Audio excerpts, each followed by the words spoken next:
Geliefdes, welkom by ons bid hier vanaand. Die afgelope paar weke het ons na die boek Openbaring gekyk. Openbaring is nie hoofsaaklik 'n boek om ons nuuskierigheid oor die toekoms te bevredig nie. Dis 'n boek wat geskrywe was vir die 7 gemeentes en ook vir ons om ons vertroue in Jesus te versterk, sodat ons getrou bly wanneer ons druk ervaar. So dit is 'n boek van hoop, dis 'n boek van bemoediging vir die kerk wat vervolging ervaar. Ons sien ook hoe Jesus vir sy kerk wys dat hy naby hulle is terwyl hulle deur hierdie verdrukking gaan. Jesus is nie ver van hulle af nie. Hy sê ook vir hulle dat hy is die een wat op die troon sit. Alles is onder sy mag, onder sy beheer en hy sien alles wat die kerk doen. En hy bemoedig hulle. En hy prys hulle vir die goeie wat hulle doen, en dan is daar 5 gemeentes wat die Here moet vermaan, omdat hulle sonde toegelaat het. So net so mooi as wat die bemoediging is, net so ernstig is hierdie waarskuwings wat die Here Jesus vir die kerk gee. Hoekom? Hoekom vermaan die Here Jesus die kerk om hulle reg te ruk, om hulle te bekeer? Want die kerk is uitverkies. Die kerk is die eklesia. Hulle behoort aan God en hulle is hier om te getuig van die liefde van God se geregtigheid, van sy heiligheid in hierdie wêreld. So die kerk verteenwoordig God se koninkryk hier op aarde. Ons is ambassadeurs en as ambassadeurs moet ons dan ook so lewe. En dit bring ons vanaand by die 3de gemeente, Pergamum, en die boodskap wat aan hulle gestuur is. Ek vra dat ons gaan saam lees uit Openbaring 2 vers 12. Skryf aan die leraar van die gemeente in Pergamum, so sê hy wat die skerp swaard met 2 snykante het. Ek ken die plek waar julle bly, daar waar die troon van die Satan is. Tog bly julle aan my naam getrou en julle het nie julle geloof in my afgesweer nie. Selfs nie in die tyd toe Antipas, my getroue getuie, doodgemaak is, daar by julle waar die Satan bly nie. Maar ek het 'n paar dinge teen julle. Julle het mense daar wat die leer van Biliam ontvang. Hy het vir Balak geleer om die volk Israel vir my afvallig te maak, sodat hulle afgodsoffervleis geëet en onsedelikheid bedryf het.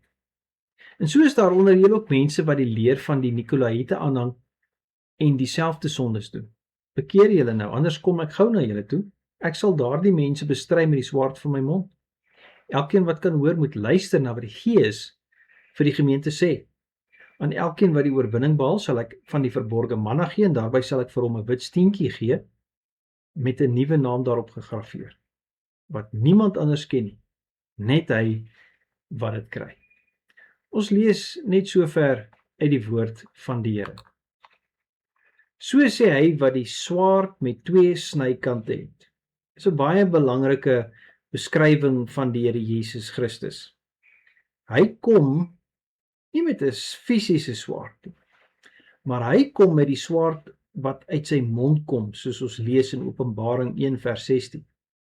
Met ander woorde, hierdie swaard is die woord van God. Johannes, wanneer hy getuig oor die Here Jesus in sy evangelie, dan sê hy dat Jesus is die woord van God. Nou die woord van God is nie net bedoel vir ander nie. Dit sny na binne en na buite. Met ander woorde, wat sê ek nou? Die woord oordeel die wêreld se sonde, maar dit ontbloot ook die sonde binne in die kerk. Ons almal ken daai vers in Hebreërs 4 vers 12, want die woord van God is lewendig, dis kragtig, dis skerper as enige swaard met 2 snykante, dring deur selfs tot die skeiding van siel en gees, van gewrigte en murg. Dit is die woord van God. Dit ontbloot alles. Nou, wanneer ons dink aan die woord van God, dan openbaar dit aan ons die waarheid van God. Dit onderrig ons in die waarheid van God. Dit ontmasker sonde. Dit help ons om te onderskei tussen reg en verkeerd. Met ander woorde, daar is absolute vir baie is daar nie meer absolute nie. Alles is relatief. Maar die woord help ons om te onderskei tussen wat is reg en wat is verkeerd. Dit bring bekering. Natuurlik moet die Heilige Gees die woord lewendig maak. Maar Paulus sê dat ons kom tot bekering deur die prediking van die woord, natuurlik van die Gees, dat hy maak dit lewendig in ons. Dit troos ook die gelowige. As ons dink aan hierdie briewe aan die gemeente hier, dan het die woord hulle bemoedig en vertroos. Jesus is by ons, hy het nie van ons vergeet nie.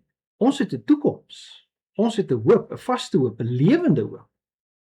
Maar die woord in dieselfde asem oordeel op die wat Christus Jesus verwerp. So dis belangrik vir ons om te vra, Here, wat sê u woord vir my? Wat sê u woord vir ons? 'n tweede gedagte wat ons sien uit hierdie teksgedeelte is Pergamum was 'n gemeente wat geleef het onder geweldige druk. Hierdie was 'n belangrike stad en 'n sentrum van heidense godsdienste, keiseraanbidding, en Jesus sê, ek weet waar julle bly, ek weet waardeur julle gaan. Jesus weet waar sy mense woon. Hy weet van die druk, die vyhandigheid wat hulle ervaar, van alles wat hulle moet verdra. Soms as ouers weet ons nie van alles wat ons kinders deurgaan nie. Ons ken nie die druk wat hulle ervaar nie. Ons weet nie van die vyhandigheid wat hulle dalk van vriende, of nou nie sê vriende nie, maar van ander kinders van die skool ervaar nie. Want hulle vertel ook nie vir ons alles nie. Maar ons hemelse Vader weet van alles waardeur ons gaan. Jesus weet van alles van my. Hy weet van my swaar tye, my uitdagings, maar hy weet ook alles van my kind. En dit is baie interessant. Die Here Jesus het ook geweet hoe hierdie mense gereageer het op dit wat met hulle gebeur het, met hierdie vervolging. En hulle het volhard daarin. Hulle het nie hulle geloof prys gegee nie. Hulle het nie gesê, ek glo nie meer aan Jesus nie. Nou die feit dat die Here weet, sê vir ons, hy stel belang aan jou en aan my, ons as sy kerk. 'n derde ding wat ons hier sien, is die lewe van Antipas, 'n man wat met sy lewe betaal het vir sy geloof. Antipas word genoem 'n getroue getuie, en hy het gesterf omdat hy getrou was aan die Here Jesus. Jesus se persoonlike woorde aan hom is my getroue getuie. Is dit nie ook die woorde wat ek en jy wil hoor nie? Nou die Griekse woord vir getuie is martys. En hierdie woord, dis die woord waarvan ons die woord martelaar ook vandaan kry. So hy was 'n martelaar vir Christus. Antipas het nie gesê dat ek behoort net aan Jesus nie. Hy het ook vasgehou aan die Here Jesus met sy hele lewe. Dit was die prys wat hy bereid was om te betaal. Hy het gekies, ek sal eerder getrou bly en sterwe, as wat ek ontrou is en my lewe verloor. En Jesus het dit raak gesien. Dit was nie asof Antipas die wêreld verander het sodat Jesus hom eers moes raak sien nie. Inteendeel, wat weet ons van Antipas? Nie veel nie. Maar wat besonders was van hierdie man, is hy het nie Jesus verloon nie. Jy sien, dit is maklik om vir die Here Jesus te lewe as dit my min of niks kos nie. Maar ware getrouheid word sigbaar wanneer daar 'n prys aan verbonde is. En dis wat Jesus behaag, om getrou te bly aan hom in daai moeilike omstandighede. Hoe lyk my gehoorsaamheid aan die Here Jesus? Kyk, jou lewe is nou nie in gevaar nie, né? En jy gaan nou nie met jou lewe betaal vir jou geloof nie. Maar kom ons vat ons alledaagse gehoorsaamheid. Hoe lyk dit wanneer ek konflik ervaar binne my huwelik? Hoe praat ek met my eggenoot? Hoe praat ek met iemand by die werk? Of met iemand wat niks van my hou nie? Of met die boelie by die skool? Is my optrede van so 'n aard dat Jesus daardeur verheerlik sal word? Sal die Here ook nog vir my en jou kan sê, my getroue getuie? Wat as ek dan moet betaal vir my geloof met my lewe? Sal ek dan nog regtig waar aan Christus vashou? Dis vrae wat ons vir onsself moet vra. Baie mense sal sê, ek sal vir die Here sterwe.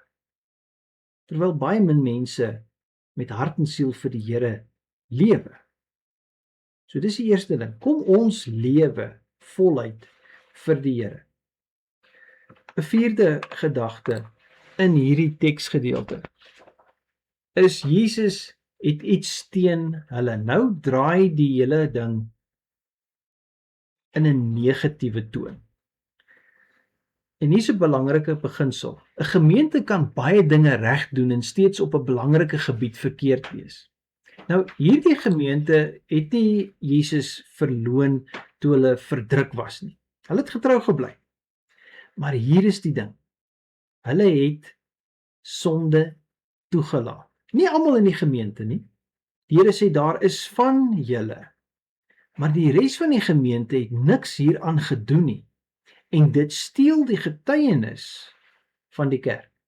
Die Here sê in die eerste plek, daar is van julle wat Biliam se leer aanhang.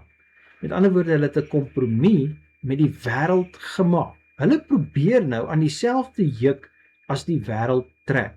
Lig en duisternis kan eenvoudig nie saamwerk nie. Sien, Biliam het Israel verlei om 'n kompromie te maak met heidense praktyke. En alhoewel hulle dalk nie Jesus openlik verwerp het nie, het hulle gedink, ag weet julle, ons behoort aan die Here Jesus, ons is uit genade gered. So die Here sal ons nie veroordeel as ons hierdie sondes in ons lewens toelaat nie. En dit kan ook baie subtiel wees, né? Waar ons kompromieë maak met hierdie wêreld. Hier's 'n paar voorbeelde. Die gevaar van kompromieë, dalk sê jy, ek glo in Jesus, maar ek wil dalk nie hê my geloof moet my werk beïnvloed nie. Of ek glo in Jesus, maar ek wil nie my geloof moet my verhoudings beïnvloed nie.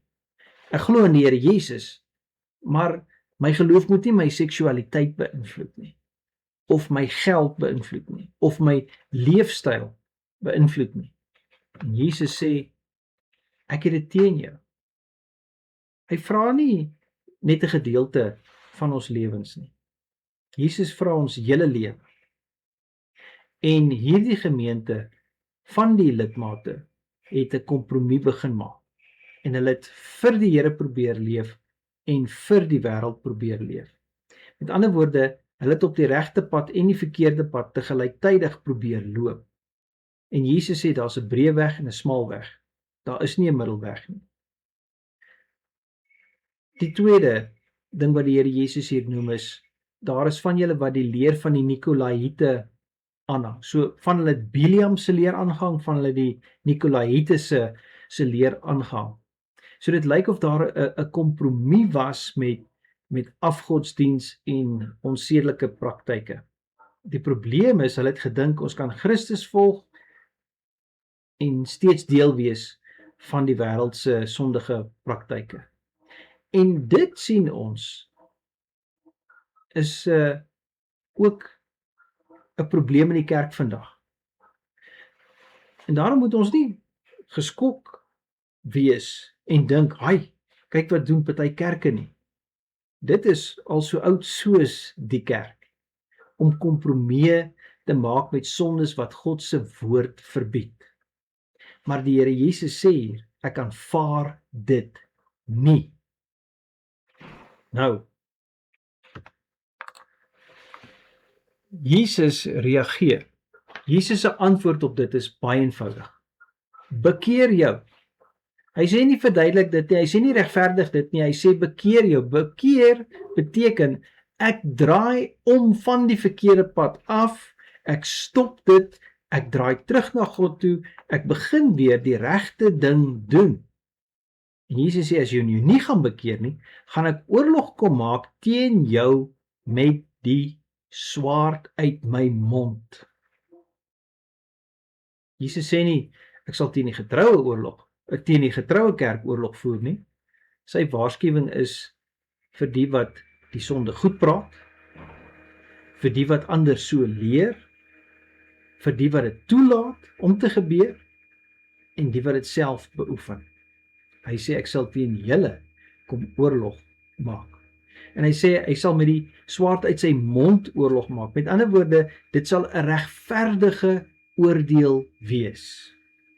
Ek en jy kan ons sonde probeer regverdig, maar die Here het vir ons sy woord gegee. En dit wat ons doen, sal aan die woord van die Here gemeet word. So die woord sal hulle oordeel. Jesus se woord is nie net mooi advies nie.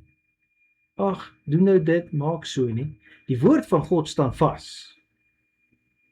En as God praat, moet die mens antwoord. So eenvoudig as wat dit is. En daar's twee maniere hoe ons kan reageer. Of ons bekeer die kerk nou, of ons word geoordeel. Dis dit. Nou, hierdie woord wat vandag nog mense roep tot bekering, sal ook op die laaste dag die waarheid oor my en jou openbaar. 'n 6de gedagte. Nou draai die hele gesprek weer 'n keer. So die toon verander van 'n waarskuwing na 'n belofte. Elkeen wat die oorwinning behaal, sal ek van die verborgde manna gee. Nou ons weet dat die manna was die voedsel wat Jesus Israel mee gevoed het in die woestyn, en Jesus beloof nou aan die oorwinnaars, hulle wat volhard, en vir die wat dan natuurlik wegdraai van hulle sonde, ek sal jou voed. Hierdie verborgde manna wys waarskynlik op 'n besonderse hemelse voedsel en gemeenskap wat Jesus aan sy mense gee. Die wêreld het vir hulle afgodoffers gegee. Jesus sê, ek sal vir julle manna gee. Met ander woorde, hulle hoef nie aan die wêreld se tafel te eet om deur God gevoed te word nie. Die laaste gedagte wat ons uit hierdie teksgedeelte kry, is die wit klippie. En dis eintlik 'n baie besonderse beeld wat die Here Jesus hier gebruik. In die antieke wêreld het die wit klippie verskillende betekenisse gehad. So die skrifverklaardes sien twee moontlikhede hier van wat hierdie wit klippie kan beteken. Baie keer wanneer jy uitgenooi was na 'n troue toe, of na 'n feesmaal toe, 'n koning nooi jou uit, dan was daar 'n klippie met iets opgegrafeer, wit klippie, vir jou gegee. En dit was dan jou toegang tot hierdie feesmaal. Jy kon nie ingaan as jy nie hierdie klippie gehad het nie. Dis soos jou uitnodiging. En hierdie klippie kan wees dat dit is die toegang tot die feesmaal van Christus in die hemel. Dis die eerste gedagte. Die tweede een is, daar was twee klippies baie keer in die antieke wêreld gebruik in 'n regsaak. Daar was 'n swart klippie en 'n wit klippie. Wanneer die regter dan sy uitspraak gelewer het en hy het 'n swart klippie byvoorbeeld neergesit, dan het dit beteken jy is skuldig bevind en jy gaan nou gevonnis word. Wanneer 'n wit klippie neergesit was deur die regter, dan het dit beteken vryspraak. Jy is onskuldig, jy is vry om te gaan. So hierdie klippie kan een van twee dinge beteken. Dit kan wees, dit is die uitnodiging na die feesmaal van die bruilof, of dit kan beteken dat hierdie gemeente, of die persoon dan, elke gelowige die oorwinnaar, onskuldig verklaar word en vrygespreek is. Maar nou sien ons ook dat op hierdie klippie is 'n naam, 'n nuwe naam. Ons sien Abraham se naam het verander na Abraham toe. Jakob se naam het verander na Israel toe. Simon het Petrus geword. En hierdie nuwe naam beteken God gee aan sy mense 'n nuwe identiteit. En hierdie naam is baie persoonlik. Niemand ken dit behalwe die een wat dit ontvang nie. En dit praat van 'n baie persoonlike verhouding tussen Christus en die gelowige. Ek wil saamvat. Die swaard van Christus se mond roep ons as kerk om alle kompromieë met die sonde te laat staan. Jesus roep ons om heilig en onberispelik voor hom te lewe. sodat ons getroue getuies kan wees vir hom en dat ons sal vashou aan hierdie beloning wat hy vir ons beloof. Ons gaan saam bid. Ek het 'n paar punte vir ons hier waarvoor ons gaan saam bid.